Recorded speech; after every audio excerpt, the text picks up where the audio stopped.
Պարոն Ղազարյան, ո՞նց է գնահատում այս իրավիճակը, չգիտեմ, դուք նկատեցիք թե ոչ, վեհապարն է, ծափեր են տեղ, դուք նկատեցիք թե ոչ, մյուս կողմի վրա քպահականներն են, վերածարտիկ, այո, այսինքն ինչ է փորձում անել, ինչ է փորձում հասնել։ Երևի եկել են մեղքերի թողության, որովհետև եկեղեցի դրա համար են գալի, որովհետև եթե քպահական են, արդեն մեծ մեղքի տակ են երկար ժամանակ եւ թող Աստված իրանց ուխտը ընդունելի համարի եւ հուսով եմ, որ մեր արժանապատիվ հոգեվորականները նրանց կօժնեն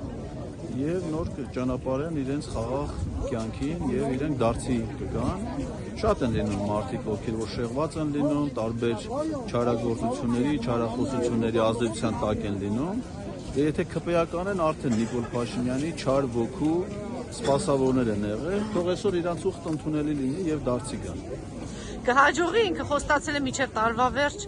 նախարարչարկեց, որ վեհապարները հայրը գա հանդիպեն եւ ասես մի հարց ունեն քննարկել հրաժարականի հարցը։ Կհաջողի իրեն, բայց ես իսկապես տեսնում հիմա այսպես զուգահեռացուցած թե ինչքան մարդ է եկել այսօր պատարագի եւ աջակցելու վեհապար հորը։ Վեհապար Հայրապետին ընտրում է ողջ հայ ժողովուրդը, հայ ժողովուրդը այդ ընտրությունը կատարել է եւ Վեհապար Հայրապետի գահակալության ժամկետը որոշում է Տեր Աստված։